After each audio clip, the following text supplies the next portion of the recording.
Hello and welcome. You're tuned into the best in paranormal talk radio. This is Darkness Radio. I'm your host, Dave Schrader. That guy over there, Tim Dennis. Hello, Tim. Hey, how you doing? Good. Hey, we have just wrapped up our second episode of the Holzer Files, and it's been exciting. I can honestly say I saw something I had never seen, probably one of the most disturbing spirits that I've ever seen. And it's gonna, this will probably be the episode that embarrasses me the most this season, Tim. My reaction, although very human, probably not the coolest that I'd ever wanted to be filmed, but it's natural. It's what happened to me. Just, I don't want to give much away, but just think of, Kool-Aid Man. That's all I've got to tell you. Kool-Aid Man. Okay. Yeah. Yeah, it's a hell of a moment, but exciting nonetheless. Speaking of exciting,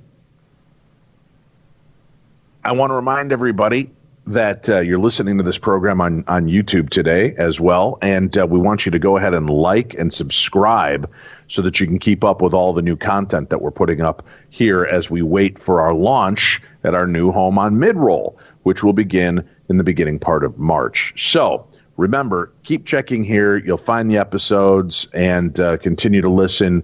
Those of you that have subscribed through our old host, Podcast One, they'll have these episodes up until we make our move, so you can find us there as well. We just want you to migrate and know that you can always find updates here on our YouTube channel, or continue to check darknessradio.com for all the best and upcoming news and all the changes. And we've got some other cool stuff happening we're working on. We will have more information about that coming up very soon. So remember, keep checking back darknessradio.com and keep checking right here on the YouTube channel. Please do hit that subscribe button so you don't miss any of the other exclusive and cool content. I'm getting ghost stories from around the world. We're going to be posting listeners' videos and ghost stories. We're going to post all kinds of cool different stuff. And if you haven't had a chance to explore our YouTube page, go check it out because there are a lot of cool videos. Some of the old audio and videos that I did when I was with Midnight in the Desert and more. So just go check it out. Lots of fun stuff, including the video that everybody seems to be enjoying right now, kind of a resurgence. It's the Tim and Dave testing out the Bigfoot call. Oh, yes. Yeah. Yeah. Classic. It's a good one. And you can judge for yourself. Is it worth the money? You can go find that. I think the title of the video is Dave Gets a Little Bigfoot Head. It's a small little Bigfoot head that you kind of speak through, and it creates this howling Bigfoot chatter. And so if you're a real true cryptid believer and investigator, I don't know, you might need one of these. That's all I'm saying. Check it out for yourself. Check out our review. Tell me what you think about that. And make sure to comment on the video so we get your feedback on it as well. All right, we've got some exciting news to share. Tim, are you ready for this? Ready. Listen, 3 years ago, we're very open on the show about our lives and personal lives and our challenges and our triumphs, right? Mm-hmm.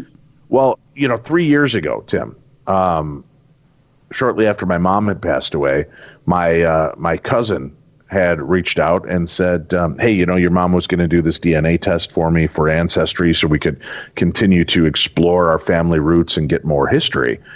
Would you be willing to do it now that your mom's gone? And I said, sure. So I spit in a cup and sent it off to have the DNA markers checked. And I got back a result I was not expecting, Tim. Right. I found out that I had an adult daughter that I didn't know about. We soon connected. And as a matter of fact, for those of you that don't know, it was pretty interesting. I mean, we talked by phone. We communicated through social media together. And I invited her to come up to the wedding for Winnie and I. And I said, it's going to be a small little affair, just our family at our home. And she said, well, who's presiding over it? And I said, well, nobody yet. I'm looking to hire somebody. And she said, well, let this be my gift to you. Let me preside over it. And she got ordained through the Universal Life Church. And so the first time I physically got to meet my daughter, boom, she comes in to be my minister and help facilitate my wedding. Pretty cool. Yes, very Pretty cool. cool. Yeah. Pretty hard to top. Yeah. Or so I thought, Tim. Okay. Dun, dun, dun.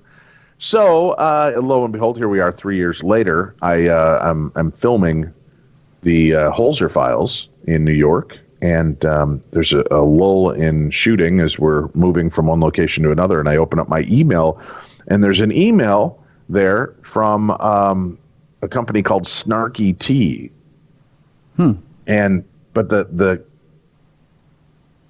the kind of regarding line, Tim, was really weird, right? You know, Okay. the subject line said Ancestry.com results. And I'm thinking, oh, this is one of those kind of hacked emails where they're going to try to tell me, oh, somebody's hacked my Ancestry.com. We need your credit card. We need to make sure everything's safe. You know, because you're getting an Ancestry email from Snarky T. Yeah, that sounds weird. Sounds very hinky till I open it up and realize, no, what I've got here, Tim, is an email from a young woman, a 32-year-old young woman. And automatically I started, and I don't want this to sound bad. I mean, I was so delighted to find Jen, but you just start thinking, oh my God, what kind of man am I? I've sired children I don't know. I'm pretty proud of the fact that I've kept in touch with most of the women I've ever dated. I should know these things. Yeah. And then I read the email, and she basically goes on to say that her father took a DNA test through Ancestry.com and connected us with a 100% certainty that this was my biological father. Dun, dun, dun! The plot thickens, my friend. Yeah, it does. Because my mom, it was the 60s. I've had this conversation before. It was the 60s. My mom was a free spirit hippie, and she thought that my father was this one gentleman. And when I reached out to him 30 years ago to try to, say, hey, and literally the letter I sent him was very short. It was like, hey, my mom told me you're my dad. I would really love the chance to meet you. I don't want a car. You don't have to take me to the ball game. I'm not looking for reparations for all the years you've been gone. Let's just have a beer and as adults shake hands and let me meet you once, get a picture with you, and you never have to see me again. And I got back horrible responses. This guy wrote me letters threatening my life, threatening me, everything. It was pretty horrific. Yeah. And then lo and behold, 16 years ago, I reached back out because I knew that he had another son, and I found that son, and we ended up connecting, and he basically took a stand by my side and became my brother, Lee, and we've been very close for 16 years. And that was it. I was just always of the mind I'll never meet my real father because my brother said he's just, he's not a very nice man. And once he's made a decision, he doesn't go back on it. And he decided he didn't want anything to do with me. What happened in the 60s, in his opinion, stayed in the 60s. So whatever, I had to learn to adjust with that. It's always been that kind of the missing puzzle piece, the missing answer to the riddle of my life, right? Knowing my father. So all of a sudden I get this letter that, no, in fact, your father is a gentleman by the name of Bill Clark. And my jaw hit the floor. And she's like, if you'd like to get in touch with us, that'd be great. If not, we understand. And I wrote back to her, I think my holy beep, yes, I want to contact you. Within moments, we were on the phone together, my sister and I. That's pretty remarkable to say, grown up an only child. Yeah. We chatted, had a great conversation. She said, yeah, I'd sent you a message over on Facebook. And I looked and I couldn't find a message. And I thought, oh, maybe she meant Twitter. So I switch over to Twitter, check my private messages. There's a message from a Shannon. And she's like, oh my God, you're my brother. And I'm like, what? And so my family tree sprouted a nice new trunk, Tim, and many branches. But then there was still my sisters found me. How does my father feel about this? Right. Well, he had actually okayed them to reach out to me and sent along some pictures, which is pretty startling because my father looks very much like my son Nathan and my daughter Ripley.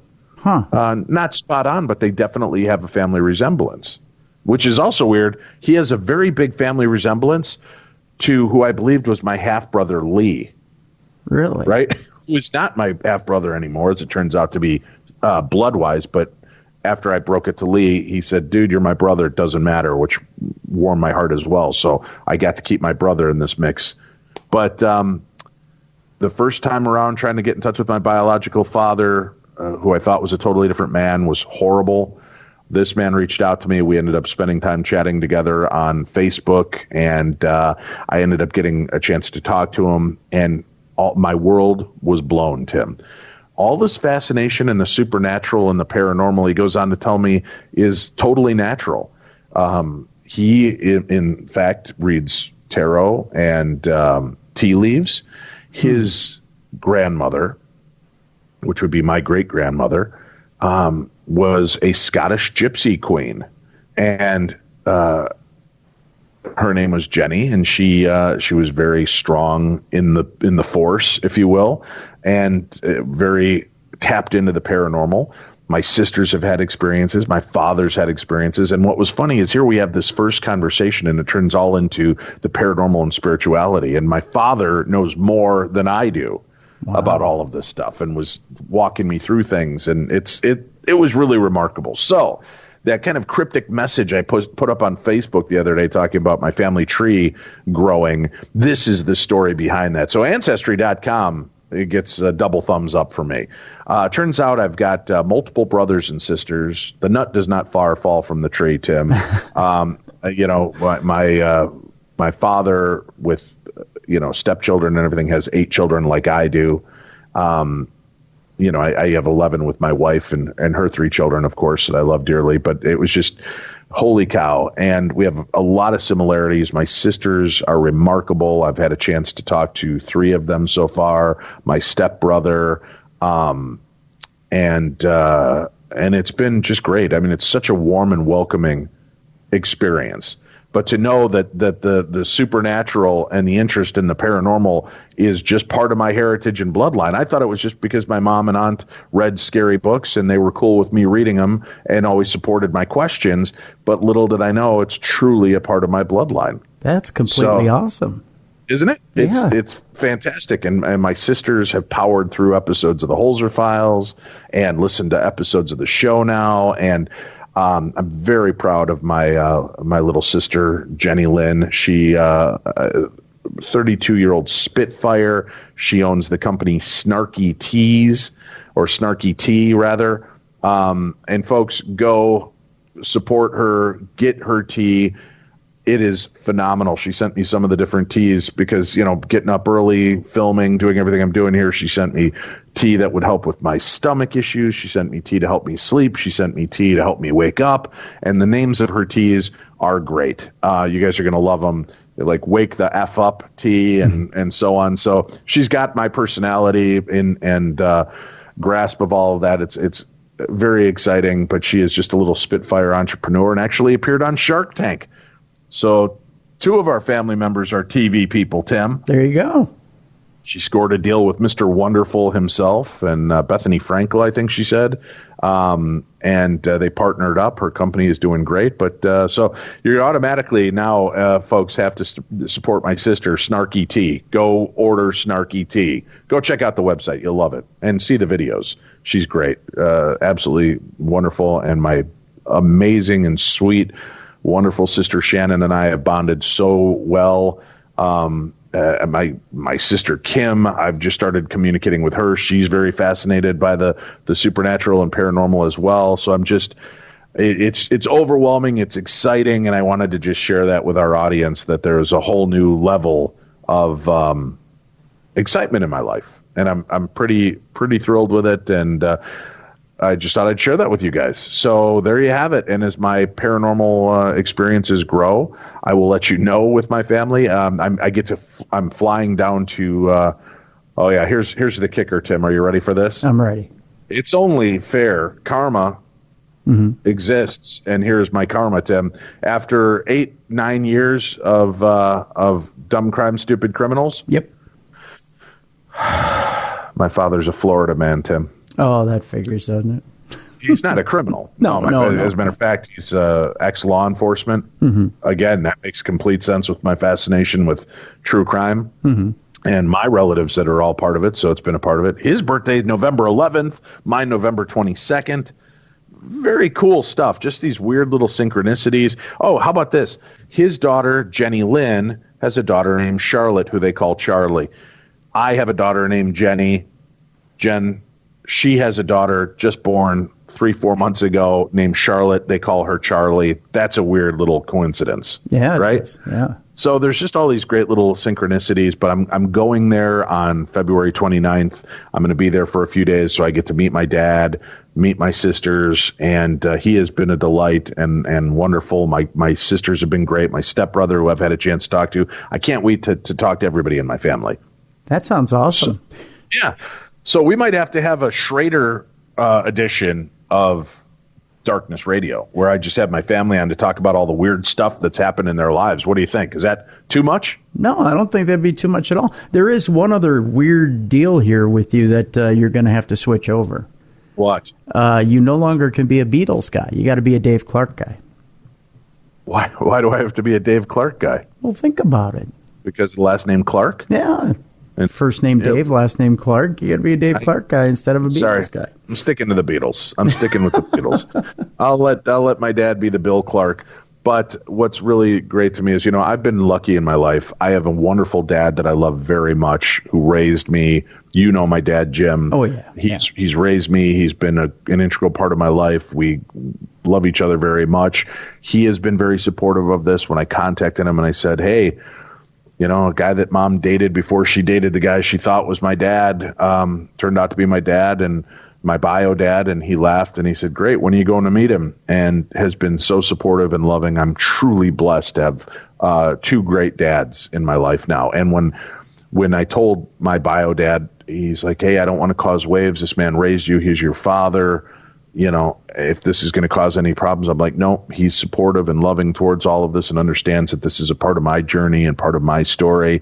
And that shows you, and my bio dad, Bill, said, that, anybody can be a sperm donor, mm-hmm. right? Mm-hmm. But very few people are dads. And that's what Jim, my dad, is. Yeah. He stepped up, took care of me all these years and has been a part of my life and support and love. And in the true nature of being a dad, he's never wavered and has supported me in every endeavor, writing, TV, radio, mail stripping, everything I've ever done, Tim. Wow. He's been there for me. And Bill, is excited and supports that relationship and doesn't want to come in between that, but is wants to be a part of my life as well. So at the ripe old age of 75, I've found my father. I get that. I get that chance to finally know my bio dad and my family, and going from an only child to suddenly having Lee, my brother from another mother that I'll always love and cherish, but now opening up to a whole new part of my family. All these great half brothers and sisters and step brothers, and it's just exciting. So. I've spoken to AJ, my stepbrother. I've spoken to Kim, my half sister, to Shannon, my half sister, to Jenny Lynn, my half sister. There's a few others. I don't want to throw out names yet till I've had a chance to speak to everybody. Our schedules are so conflicted, it's crazy. But there you go. That's my story in a nutshell, Tim. How about that? That is an awesome story. That really is. Even though my dad is now a Florida man, retired Florida man who's earned it, mm-hmm. right? I think we could give him the pass for being a Florida man. Sure. He served our country in the Navy. He served our country as law enforcement and drug enforcement, and has been just a remarkable guy. So I think Florida is a safer place because he lives there now. How about that? Tell me he's not in Pasco County. I don't know where Pasco County is. My dad's in Sarasota. Okay, he's not in Pasco County. So we're safe. Yeah, okay, good. He's good. Yeah. But Tim, I remain in a safe zone. I remain in the haunted heartland of America. Well, part of the haunted heartland of America, Tim. Okay.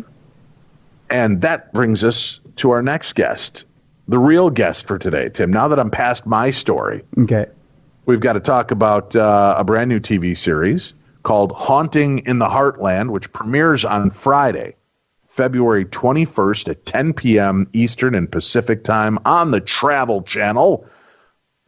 Apparently, I now have a new Travel Channel brother as well. Paranormal investigator, documentary filmmaker Steve Shippy visits Midwestern towns that have been traumatized for generations by ripples of fear. He grew up in rural Michigan in a creepy house on the corner, and now he's here with us on the creepy darkness on the edge of town. Steve Shippy, thank you so much for joining us today. Hey, thank you so much for having me. And thanks for your patience. I told you I had a couple of announcements and had to share something personal, so I appreciate you hanging in and letting me get my story out there as well today. Yeah, that's a fascinating story, man. I'm really happy to hear that you connected with all those people. That's got to feel pretty complete. It is, and I'm excited to see where it takes me, but I'm also excited to see where your show takes us. I had a chance to watch the premiere episode, the screener for it. Fantastic. First of all, great show, and man, you've got it all, and I want to know something about you, and then talk about the show and where it's going. So let's start off with Steve Shippy. Steve, you grew up in the creepy house on the corner. Tell me a little bit about this. Where was that located? Well, it was up in the rural town of Grayling, Michigan. It's a very small rural community, northern Michigan. Pretty cold, pretty similar to your terrain out there in Minnesota.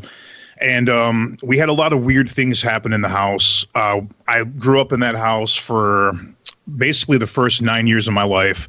And I used to have a lot of very strange experiences, try to talk to my family about it. And they were kind of in that stage where they didn't want to acknowledge it. So they kept telling me, oh, well, it must have been this. It could have been that.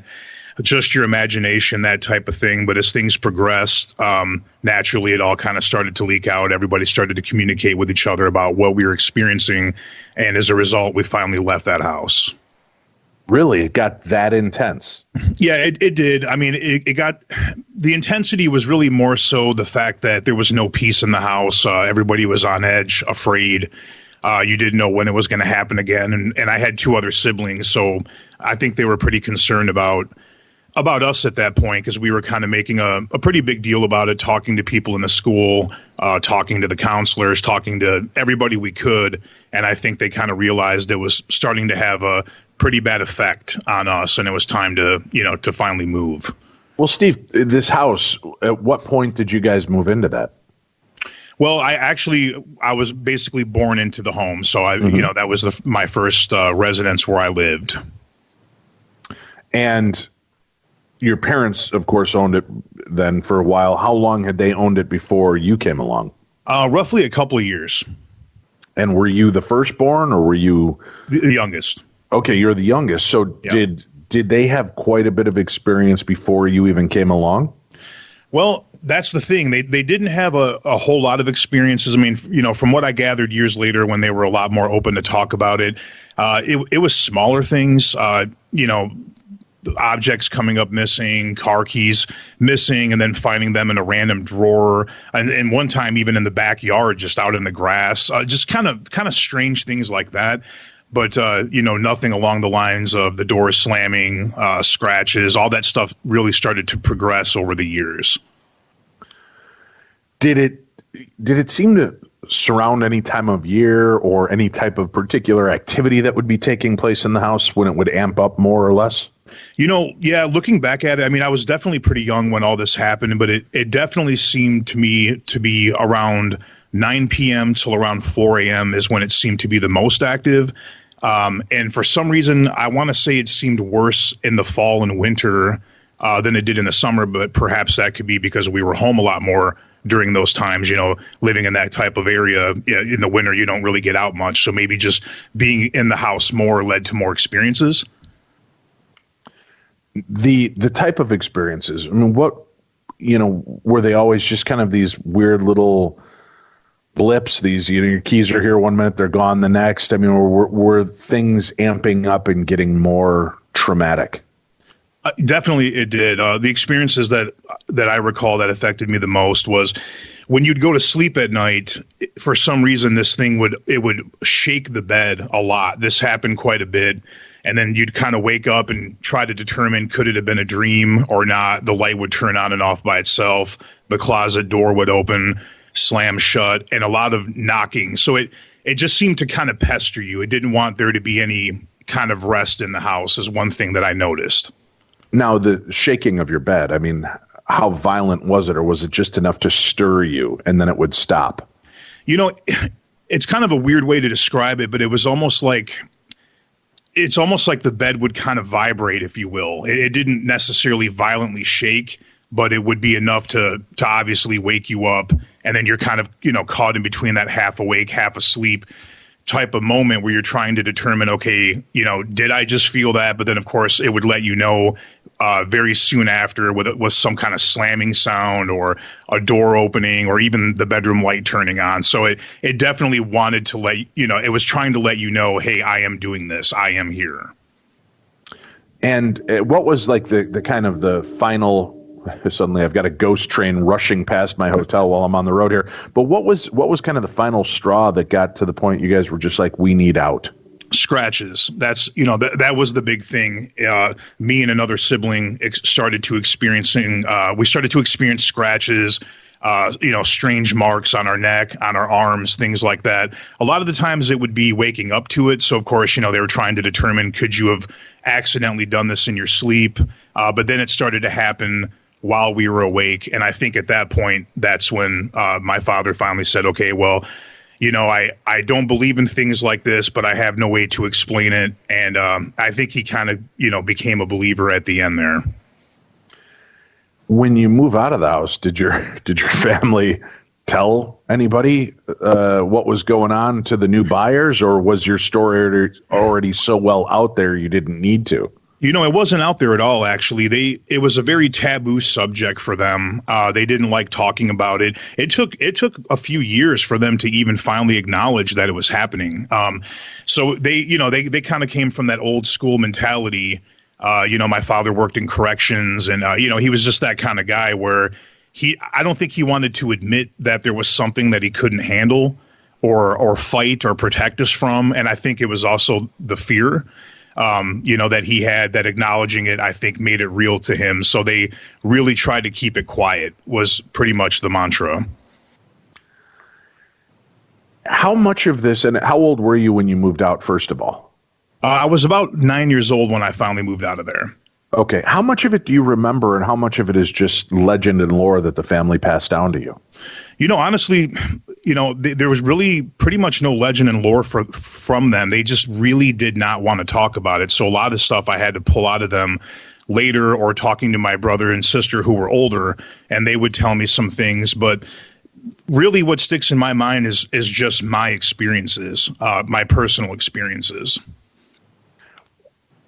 Did their experiences mirror yours, or were they living nightmares of their own? Well, I feel like my sister may have got it a little bit worse than I did, talking to her years later.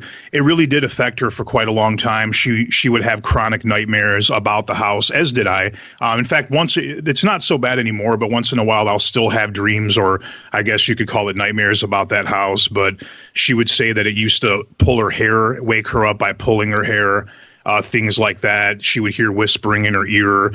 So it did seem to kind of target her maybe a little bit worse. Did they ever see anything? We did see a shadowy type of figure. It was pretty much always the same.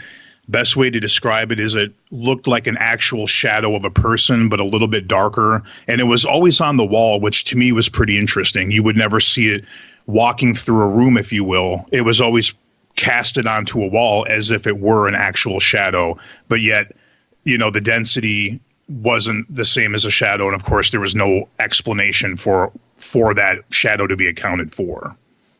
Did your family overall feel threatened by this presence, or it was just wearing you all down and you had to get out? Definitely. I mean, I definitely would say that, that we did feel threatened by it, because, once it started to scratch and do things like that, it's kind of like, okay, well, what else can it do, or what else will it do? Now, I've got to ask, as an adult and a paranormal investigator and documentarian, have you ever gone back to that house to investigate and see if you can make sense of what happened to you as a child? Actually, I never have. I did one time reach out to the people that owned it at the time. It's kind of changed hands on and off, and they were very adamant that they didn't want to talk about it in any regard or any capacity, and made it very clear that any trespassing, will not be welcome. So, and I thought it was a pretty strange reaction because the way that I approached them, very respectfully, didn't really say too much, just, told them I was a former resident, asked them if they've ever had any issues in the house. And they very much let me know, do not contact us again. No trespassing, etc. And that was the end of that. Well, have you looked into, obviously they're not letting you back on property, but have you ever looked into the history of the land and your house to find out what might have happened and what you might have been dealing with? Yeah, absolutely. We did. There was a tragedy that did take place some years before my family owned it. But, being a kid, there was no way that I could connect the dots at that time. So, of course, needless to say, there was no investigating going on. So I don't really know if that could have been contributing to it or not. There was also rumors later on that I heard from people in the community that supposedly one of the former residents played around a little bit in the black magic realm. But again, that really can't be confirmed. It's pretty much just rumor at this point. Speculation, sure. Right. What can you tell us a little bit about what the tragedy was? Well, apparently there was a homicide in the house, and a lot of really weird circumstances that seem to surround that. But again, in fact, it's funny that you bring this up because I'm really starting to do some fact checking on that now and have some people that are looking into it, and then also trying to reach out to the current owners to see if maybe, they'll be a little bit more in agreement with something of this nature. So we're kind of just saving everything to see if we can actually go in there and connect some dots. Well, you start getting scratched. You start having experiences like this as a child. In the first episode, and I don't want to give anything away on this, but you come into contact with a little girl who seems to be having similar activity. Was that difficult for you, knowing that, this little girl was being harassed as well?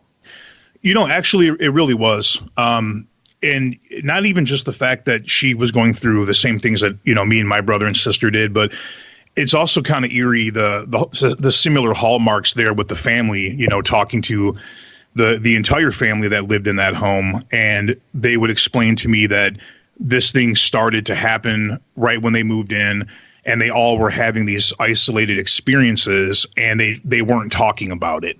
And that there were weeks, actually months, that had transpired where all of them were kind of living this fearful private hell in their own house, and they weren't communicating about it.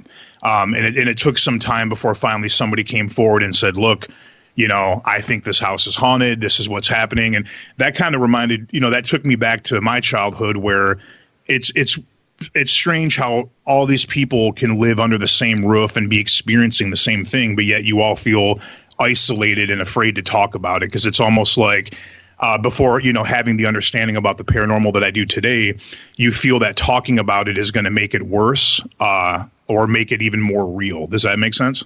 Oh, certainly. Certainly. It's like as soon as you acknowledge it, and we've worked on cases like that with the Holzer files, where it seems like you talk to the homeowners and they've got this smile and they're like, oh, no, everything's fine. But then everybody else you're talking to seems to have these horrifying experiences. And it starts to realize, it's like a realization that, oh, you're having them too. But if you say it out loud, you're no longer safe. There's this kind of, you're giving yourself plausible deniability, right? That's exactly the best way to put it. Now, in your life after that moment, did you continue to have paranormal experiences, or was it just that aspect that drove your determination as an adult to dig deeper? Well, definitely it was my experience, as a child that led me down this path.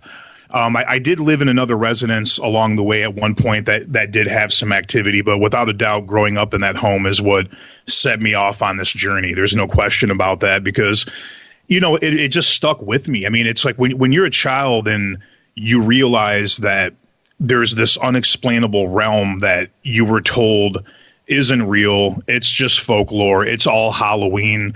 When it happens to you and you see it and you're affected by it, literally scratched by it. And when you see your parents actually admitting that, okay, we don't know what this is, but we understand that it is happening.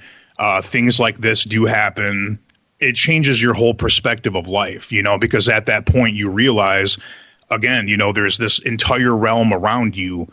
You have no control over it. Nobody truly has any answers for what these things are, and you never know when it can affect you again. And to me, that was life-changing. Could you tell me a little bit more about your continued experiences? Because you said you moved into another haunted location.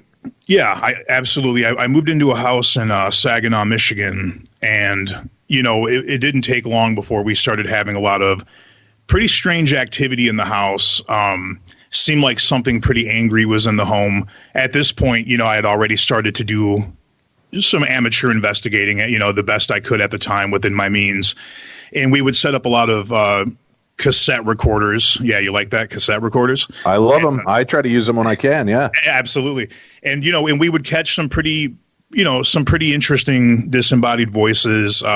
Again, in that house, a lot of door slammings, just things of that nature, you know, and it was pretty intriguing to me. We did a lot of history on the house. It was an old farmhouse, which is, you know, pretty interesting. Saginaw used to be a pretty big farm community, lumber era town. And we don't really know exactly if anybody died. We couldn't find that out, but there was definitely a very aggressive male spirit in that house.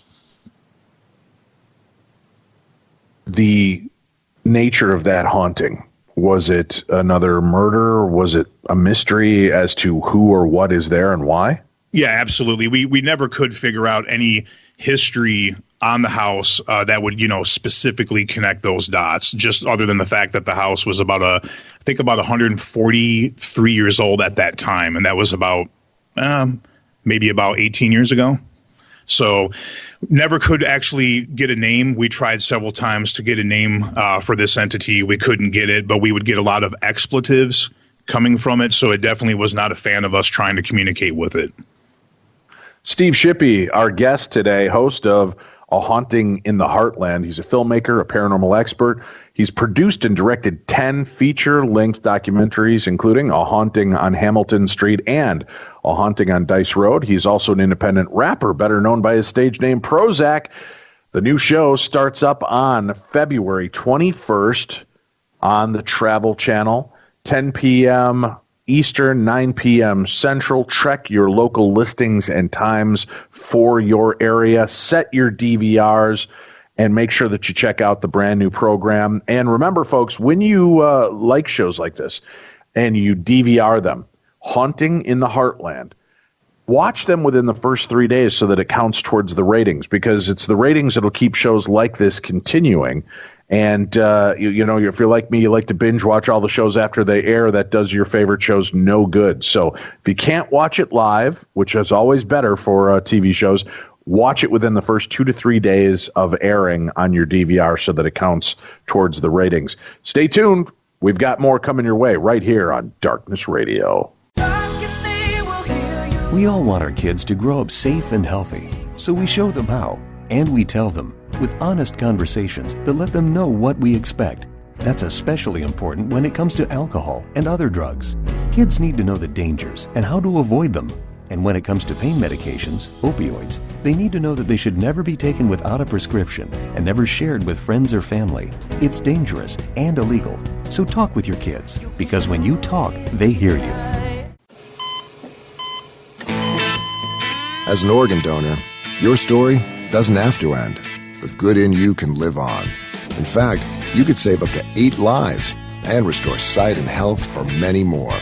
Sign up right now online as an organ, eye, and tissue donor. You'll be happy you did. And just maybe, someone else will be happy too. Go to organdonor.gov. It saves lives. U.S. Department of Health and Human Services, Health Resources and Services Administration.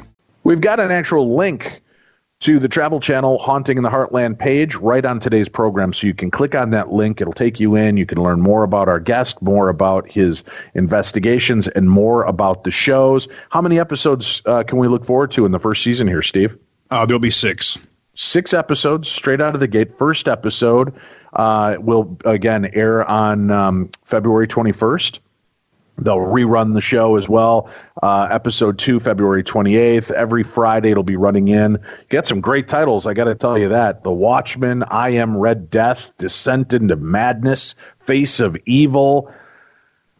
When you are looking into cases, trying to, figure out what you want to represent in your documentaries or on this program, how do you sift through whose cases are important enough? That's been the tough part for a lot of these shows is, you get overwhelmed by how many stories are taking place, and there are some people in real need. What was your kind of course of action? Both with this series, Haunting in the Heartland, and my Haunted Saginaw film series, the approach, and I'm sure for you much the same way, it's the level of what's happening in the house. How dangerous is the activity? And of course, number one, are there children involved? And if so, we tend to take those cases priority over any other case. So that, pretty much it's the intensity, the danger level, and our children being affected. When there are children involved, what is I'm just curious, your kind of tact to dealing with this and still giving the family a chance to feel safe, and especially the children, until you can give them answers? Well, definitely removing them from the home during the process. I don't particularly, I try to basically limit the exposure. I don't want the kids to hear our conversations or get more spooked out by us coming in there or talking about what we've seen so far or anything of that nature. So getting them out of the house, trying to give the family a break from the home, putting them up into a hotel, Airbnb, whatever the case may be, and just, trying to let them know that, hey, I understand where you're coming from. I grew up in a home that was haunted, basically building that rapport and letting them know that I'm not just here to provoke, and my goal is not just to catch audio and video and then say thank you and then walk away, that we're, truly trying to help. Because at this point in my career, doing this for as long as I have, I think to me it's more about, trying to really help these people with their situation more than just catching the evidence.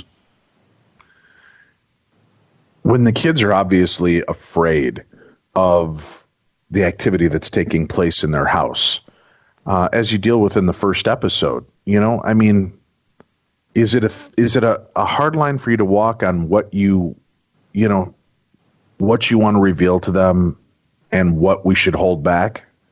Or do you just believe that, hey, we need to face this head on. Everybody needs to know what they're really up against? I usually leave that to the parents' discretion. I try to keep my conversations to the adults as much as possible and try to tell them things that, that I think that they could talk to their children about, to put them at ease in some sense and let them know that, we all have strength within us. We all have faith. We all have a power within us that in my opinion, truly believe can combat a lot of what is out there. I think, fear is very human, needless to say. And no matter how strong we think we are, we're always going to end up seeing or hearing things in the paranormal field that's going to scare us, particularly at that moment. But, building courage. And one thing I always try to tell people when I'm dealing with their cases is I always say, well, look, I'm here talking to you now. You've gone through hell. You've gone through the worst, it seems, so far, and you're still here. You didn't, you haven't fled your house. You haven't run. You're still alive and well. You've got more power than you think you do. Does that seem to help, especially with the children, giving them that sense that they're in control?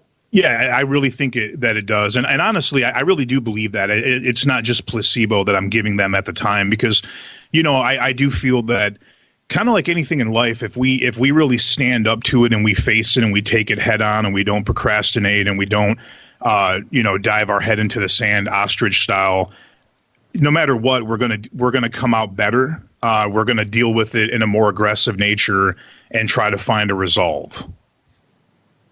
Okay, now with that said, let's talk about, obviously we don't want to give away much from the TV series because we want people to check it out and be surprised along, with everyone, but maybe even just kind of taking a look back at what you've had to deal with in your documentaries. What have been some of the most intense hauntings that you've had to deal with? Okay, now as far as my documentaries go, now you're referring to the Haunted Saginaw series? Yes. Yeah, we had a case out on Dice Road, which is actually one that, we revisited with Haunting in the Heartland, episode 1, the premiere episode. And that case, I mean, it's like you're at a loss for words. It's one of the most intricate and amazing cases I've ever been a part of. And to be honest with you, I'm not sure how many in existence in the country or the world could rival it. One of the locations, the activity had gone on there for a year and a half, just nonstop. It involved multiple law enforcement agencies, parapsychology teams out of Duke University, Lund University out in Sweden. There was spontaneous combustion. There were fires. There was levitation. There was personal physical attacks and injuries.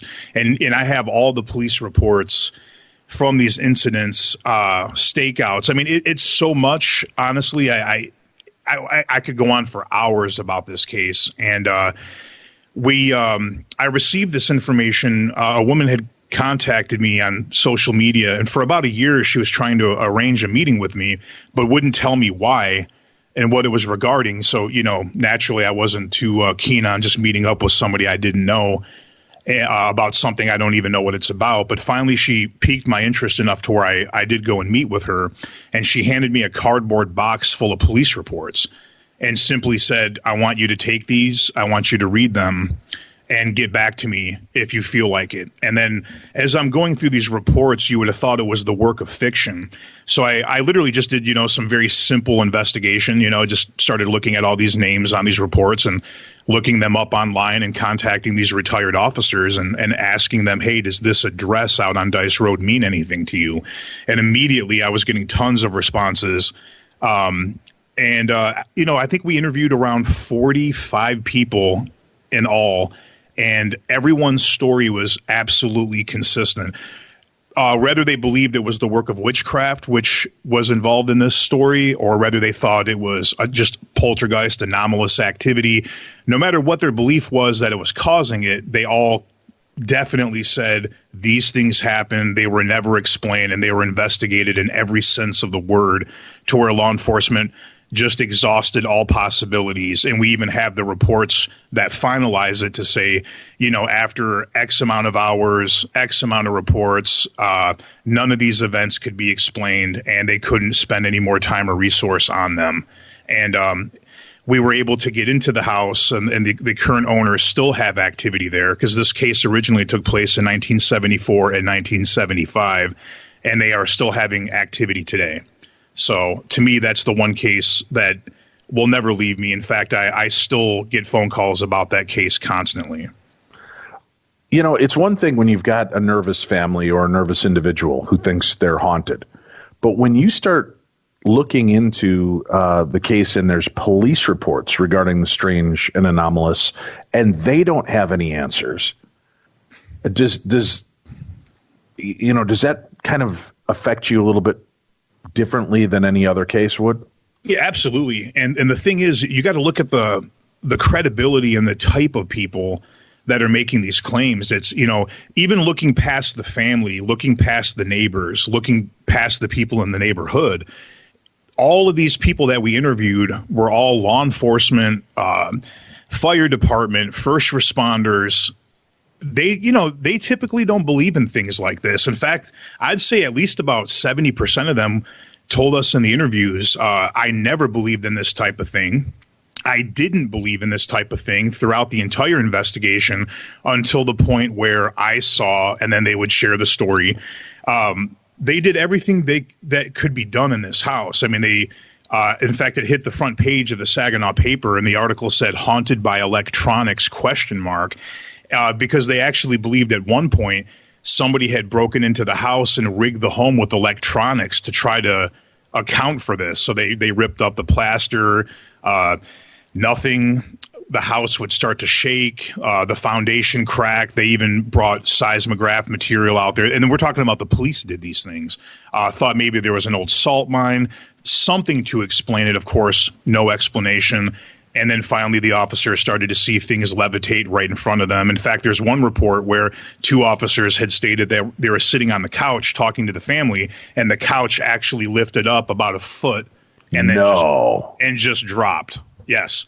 Yeah, it's a crazy story. It just truly is. In fact, another little interesting tidbit about the case, at the time, the current owner of the Detroit Tigers actually funded out of his own pocket for this parapsychology team to come out and do research on it. Turns out he was very fascinated with the occult. In fact, a book recently came out, I believe about 6 months ago. I have it on my shelf here behind me, about John Fetzer and his obsession with the occult.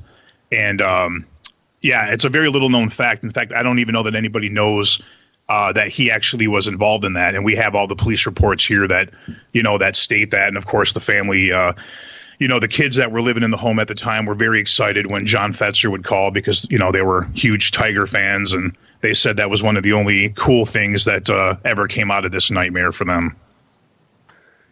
What would you say, in all the years that you've investigated and filmed this type of activity, what would you say is one of the most frightening things you've ever seen?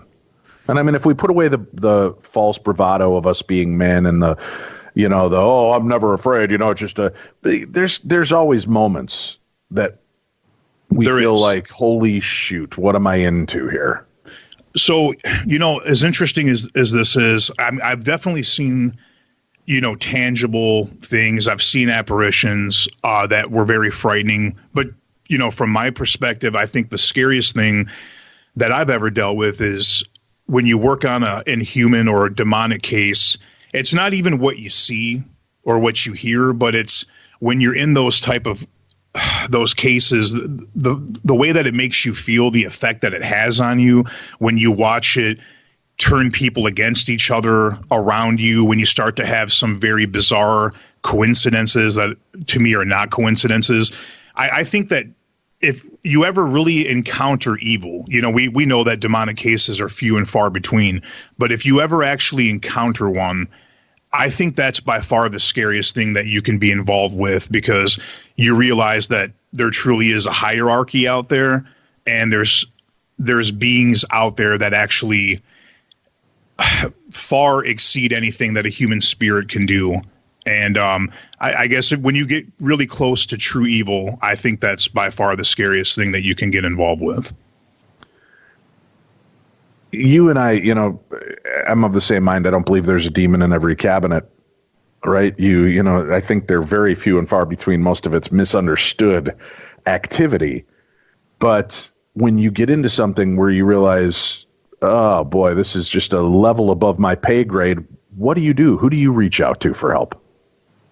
Definitely agree with that. In fact, we're dealing with a case right now for my 11th film, which is actually a continuation of the 10th, where it's pretty interesting. The case that we were dealing with, we thought we really understood what was happening based on the experiences in the home, what we were catching, the history, but somehow, some way, it changed. The family got back with us and said, listen, it hasn't gone away. It's gotten much worse. Scratching, foul smells, growls. The crucifixes in their home are missing or broken. They're going on and on with these updated situations that they're experiencing, and even catching some of it on video, because I kept telling them, if and when possible, just hit record on your cell phone. Try to capture any of these things. And in fact, they did. And so, because it bears all these hallmarks and we're now experiencing that ourselves, we reached out to Michael Salerno, who's a really reputable demonologist out in Connecticut. I used to work with Father Andrew Calder. And he's a great friend of our show. He's sorely missed. Yeah, he was a great guy. He was in my first two documentaries. And it was very sad when he passed. He was just an excellent guy. He truly was.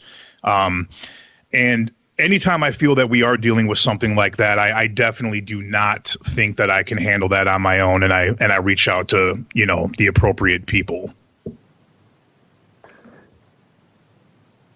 Getting the right help you know, I mean, you and I seem like we're coming at it from a Christian perspective. Have you had to reach out to other religions or other faith bases, shamans, anything like that, to try to take you to that next level for understanding how the haunting goes? Yes, absolutely. Our second documentary, Haunting on Hamilton Street 2, it was an old funeral home that was actually built on an ancient Indian burial ground. When the road commission was widening the street out in front of the building, they unearthed the remains of Native Americans.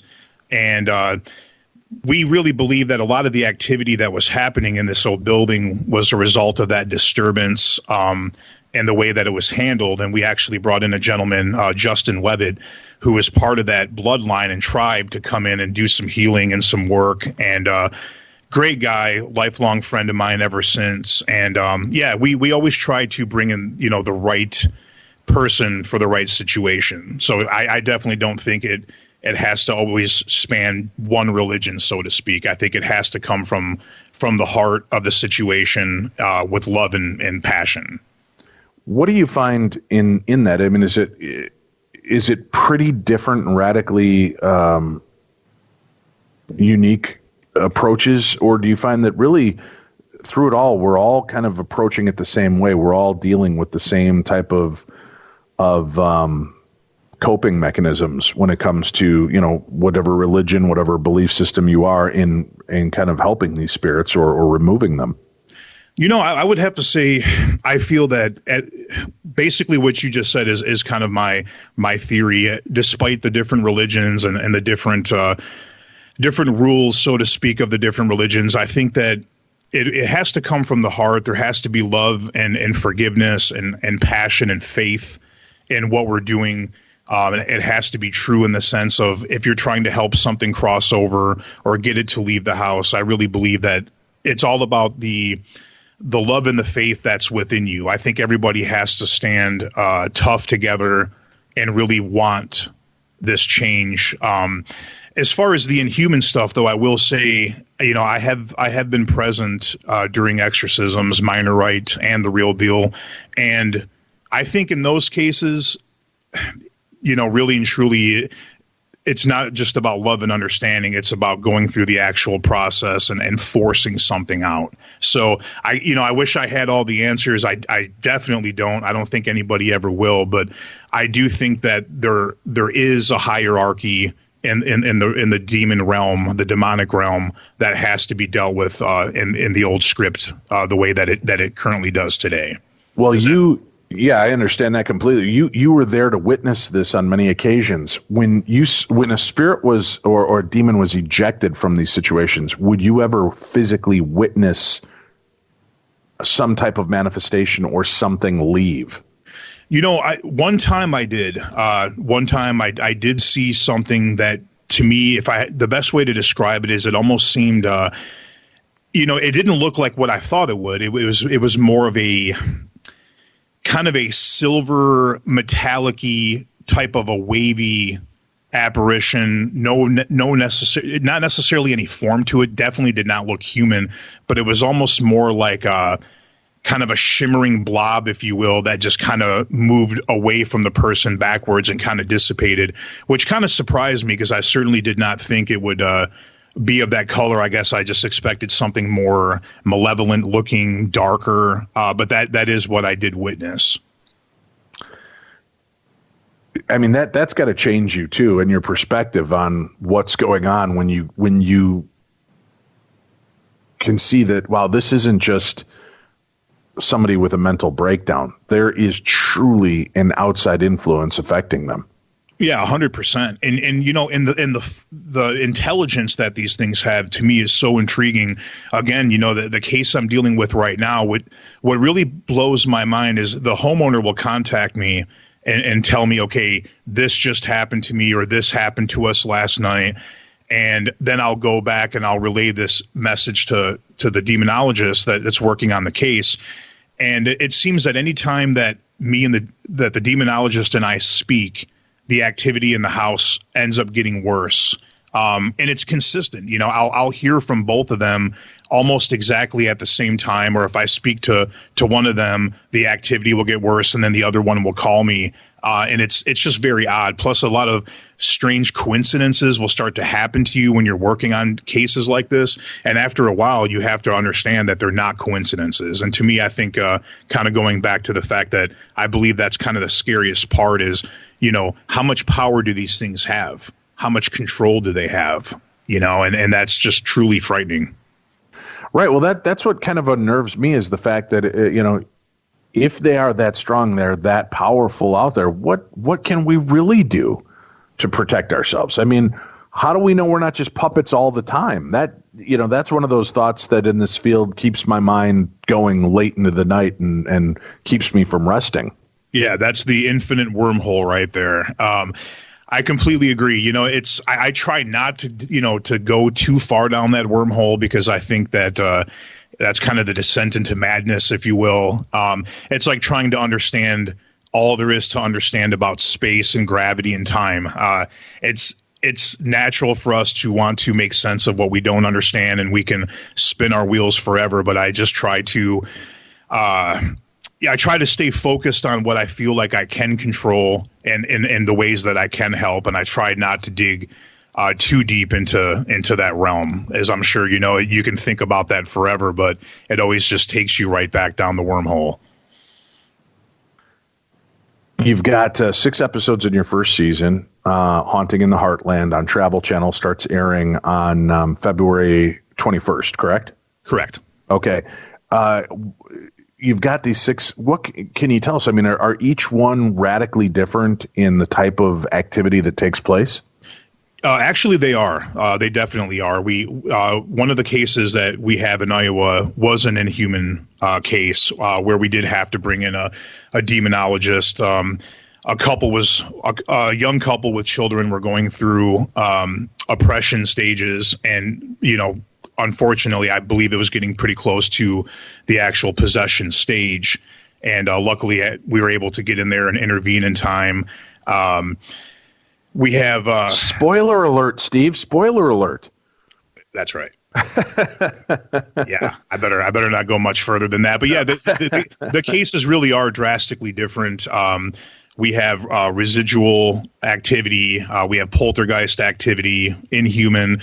But the one thing that I believe this series really focuses on, and I'm very glad to be a part of that, is that we specifically looked for entire communities that were affected by activity, not just limited to one house or one location within the house. These were communities that were affected in many different ways, and we were going to great lengths to try to find out, what is causing this, what is the bigger picture, what is the history, and how can we try to bring some knowledge and understanding and even resolve in some cases to these communities and to these cases specifically. Let me ask you, since you dealt with poltergeist activity, I kind of vacillate on this topic, and especially because I've been dealing with a lot more of it in some of the cases we've covered on the Holzer Files. But what do you, not going off the book writings or the movie versions, but what do you attribute poltergeist activity to really be? I'm really glad you asked that question, because I am fascinated with this specific type of activity.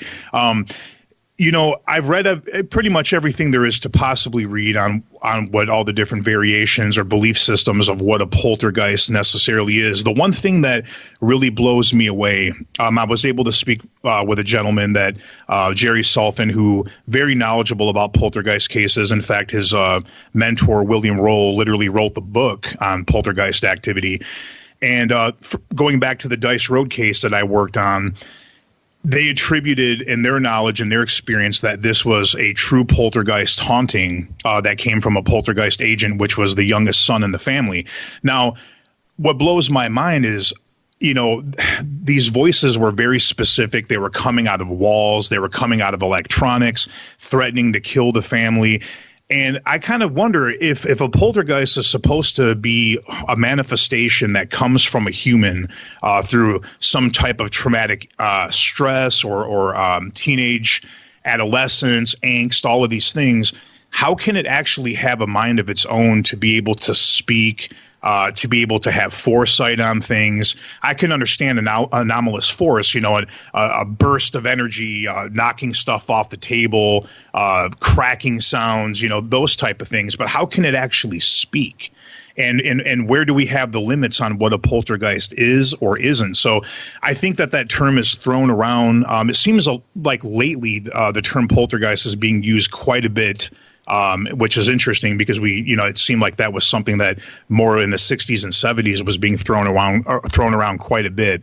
But it seems to be making quite a comeback. But I don't really know where the definitive lines are in a poltergeist haunting. Now, my personal opinion, I believe that anomalous force and energy, that a house that has no history, nothing to really point to what is causing the haunting, and if that person is always present when the activity happens, I believe that's more of a poltergeist nature.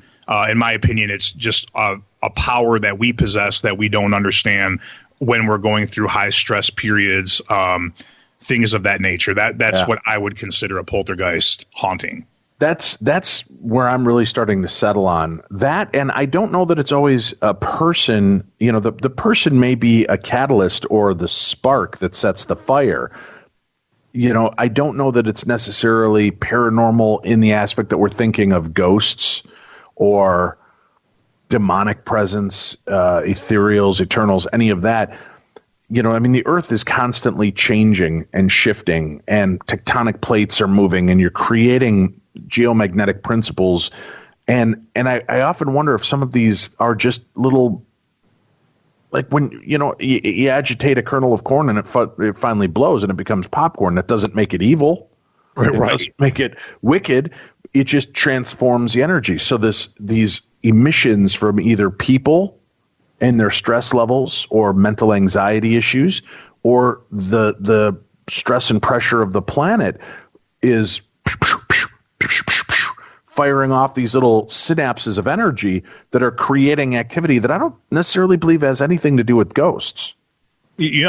Absolutely. That's a great theory. I mean, that's highly possible. Now, it could be that a haunting creates stress, which creates these pockets of bursts of energy because of our anxiety and stress levels.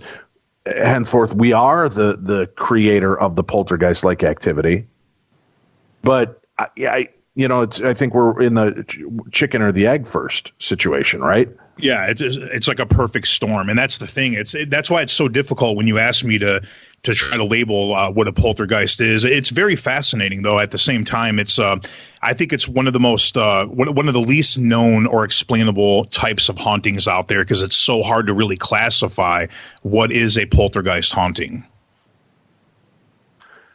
Now, that's one style. How do you discern a true intelligent haunting? Because this is something, again, the delineation line for me is very blurred.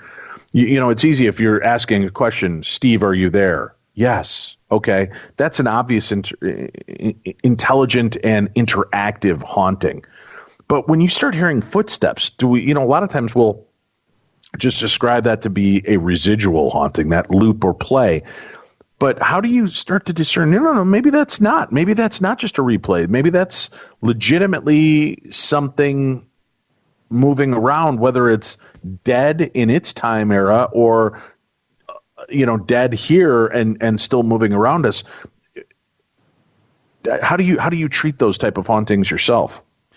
Well, I guess like you just said, it is hard to discern that. I mean, when you hear something as simple as just footsteps in a home, I can't call that residual right off the bat. There's no way to me that you can determine, well, that's residual because it didn't, start speaking to me. But I guess it depends on the motive, for lack of a better word, of the footsteps. If you're in a certain room of the house and you hear these footsteps come down the stairs and come toward you, or in the same room with you, walking away from you as if it's trying to get away from you, I think at that point you start to wonder, okay, is there some intelligence, behind what I'm hearing right now. And then from that point, you want to take it a step further to basically go in the direction of that sound that you heard, and then continue multiple methods of communication to try to get more data or information to make that determination. But I do agree that if somebody's experiencing just footsteps, so to speak, or doors opening and closing, I definitely do not think that you can just label that as a residual haunting because nothing else is transpiring. But what is, you're hearing the footsteps. Is it truly something intelligent that's dead, or could we be hearing ourselves, the patterns that we make on a daily basis? Yeah, that's a very interesting point as well, because I mean, if the former occupants of a house or a building, if their daily activities can be recorded in that sense and then replay later as residual energy or activity, why couldn't the living do the exact same thing? Because energy is energy. So energy is energy. So that's a very fascinating point. That's an excellent point to bring up. Yeah, I'm so baffled by many of these different aspects, and I'm hoping to, I don't know, how do we even begin to, you can theorize like we're doing all day long, but how do we, and do you think we're close to a point where we're going to be able to start to prove these different aspects one way or another, or are we going to kind of remain as we always have for the last 200 years of paranormal investigating, kind of always just going down some new wormhole? I think my answer to that would be definitely at this point where we are today, I believe there's more paranormal investigation taking place than ever before. And of course, as technology has become so readily available, I mean, my God, look at the capabilities of an iPhone. Imagine a paranormal investigator having that 25 years ago. So there's an extraordinary amount of people out there filming and taking pictures, even just people that aren't investigating but live in a haunted location that are trying to capture these things. And I think as we get more and more data over the years, more answers or more patterns are going to emerge for us to have better theories.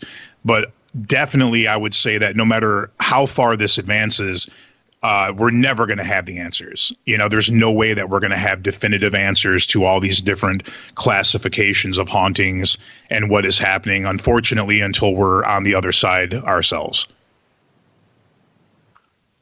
With your series in the first 6 episodes and looking into different aspects, different styles of hauntings that are taking place, and of course interjecting different methodologies on how to deal with it, do you ever come across a case that just leaves you scratching your head like, I don't know where we go from here?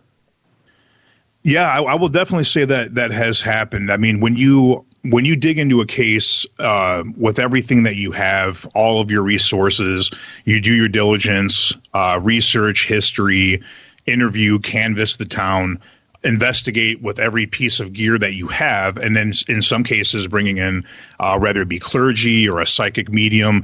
When you get to the point where you've exhausted all possibilities and you can't make sense of why this is even happening in the first place, and you've done everything you can to try to get it to stop or leave, and it continues, I guess at that point, it's like you said, you're basically scratching your head and you have to kind of say, okay, I don't know what else we can do, but we're always here for you. You can always call us. We're always going to be here for you in some sense. But there does come a point sometimes where there's really nothing you can do for them, sadly. The series starts again February 21st, Friday, February 21st on the Travel Channel. 6 brand new episodes. You'll be able to watch them, DVR them. Haunting in the Heartland, folks. Go set your DVR right now so that you don't forget. Watch those episodes within the first 3 days. If you had to give some advice to people that are dealing with a haunting right now that they feel terrified by, that they feel like they're losing who they are because of it, what are some of the steps you would give them right now to try to get control back? I would say first and foremost, do not isolate yourself or yourselves. Communicate with each other, support one another in the family.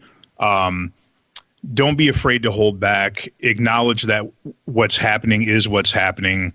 I think that's first and foremost. Stay in communication with people.